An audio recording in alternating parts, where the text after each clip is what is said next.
What's up, Rollerblades? Welcome back. Thanks for being here. If you were on the last video, you were with me when I unboxed the ugliest skates of all time. The Toto Ghali Pro Model skates that are 25 years old, released in 1997. We're gonna take these to the skate park and go test these bad boys out. I feel really bad because I know some people are gonna be pretty upset because these things are in pretty mint condition. Hey, look, man, you don't have to do this.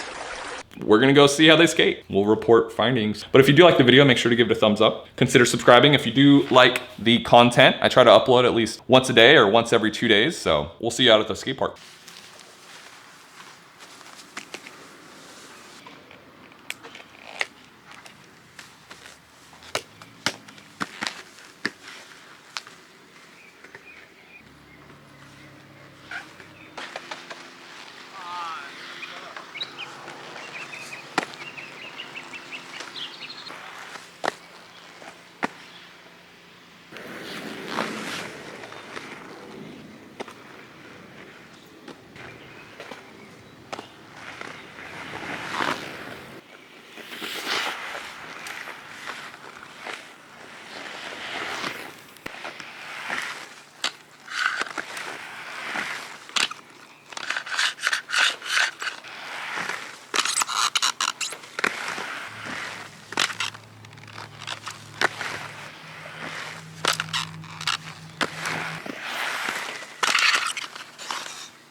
Okay, well that was quite an experience, I'll say. I originally thought that these were the ugliest rollerblades of all time. Now I think that they're the scariest rollerblades of all time. And let's talk about why. Well, I want to first off start talking about the good, right? As a pair of rollerblades, these are actually really good. They fit well, they were relatively comfortable, they're responsive, they were actually really fun to roll around on and just have a good time.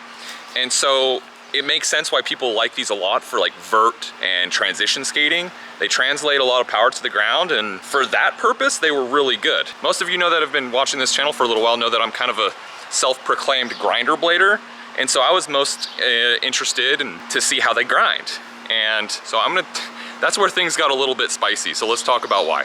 Okay, so the first thing is when you take a look at the sole plates, you'll see that the bottom or the back sole plate, the heel plate, is almost non-existent compared to the front. And so when your weight shifts backwards or a little bit more onto your heel, it can basically peel this sole plate right off the ledge or right off the rail. So unless you have it right on there, almost with your weight over the ball of your foot, it's pretty scary. One thing too, and this was just inherent with older skates, is there's this looming fear that they're going to explode. So that added to that, you know, it's not the skate's fault, but that just added to the whole like scary experience. I will say, going into it, I was nervous that the wheels weren't going to hold up, but the wheels were actually a great part. These are the original wheels, the Kryptonics Flat Rocks, if you can see. If anything gave me confidence, it was the wheels. All right, what else? Oh, here's a big one. So I didn't know if it was gonna be a big deal or not, and it turned out to be pretty darn scary. So you can see the H block, and we'll get to the H block, or lack thereof, here in a second. But you can see that there's no backslide groove. And because the H block groove here is very shallow, it takes a huge amount of like flex to go boot down. And once you get there, the more you lean over, this shallow H block gets shallower the more you lean to actually get to that boot down position, to the point where you basically don't have any groove keeping you where you need to be. So you're basically doing like a cess slide on the rail or on the ledge. Man, by the way, these things are heavy. Normally I can hold a skate with one hand. These things are hefty, by the way. But you're basically doing a cess slide on the obstacle with almost nothing keeping you from slipping left or right, if that makes sense. And then the scariest thing of all, which is completely self-inflicted, was I knew going into this, I got these when I unboxed them yesterday, they did not come with this removable H block. They just come with these metal grind plates. And I said, you know what? No big deal. We'll make it work. Well, I tell you what, there's like two things that came to mind while I was skating these. One, basically you could replace these with butter knives, sharp side down. It literally felt like I was grinding on butter knives that were constantly trying to dig in to every single thing I was grinding and throw me like you're catching an edge on a snowboard or skis. So that's literally what it felt like. So I'm hoping if any of my viewers know where I can get an out H block, or if a K2 H block or some other H block might fit. I will say too, a couple of people have mentioned this, because it almost looks like they designed the skate and then just didn't put a sole plate on it. And from what I can tell, it is a raised heel boot. So I'm wondering, I may take a look, because I said in the last video that this was not flat, but the actual sole side does look like it's a flat line, right? Not on the middle portion, because they have this lip right here. But I'm wondering, and I really don't want to hack these up, honestly, but if I get rid of this lip, I'm wondering if I can put my Colt sole plates on here and maybe Frankenstein them into becoming like UFS or something. I don't know, that was my experience. I was pretty much terrified the whole time I was skating. I don't know if I showed it. Normally I love doing switch-ups, and I was terrified to try any switch-ups, to be honest with you, except for the couple that I did. So anyway, all right, well that's my experience on the scary and ugly Toto Ghali OUT skates here. Hopefully we can get an H block, give it another go, and see how these perform, or just Frankenstein the things, who knows? We'll see what happens, stay tuned. If you like the video, make sure to give it a thumbs up, consider subscribing to the channel if you do like the content here, and we'll see you in the next Rollerbooters. Peace out. Sorry, I know that was really cheesy.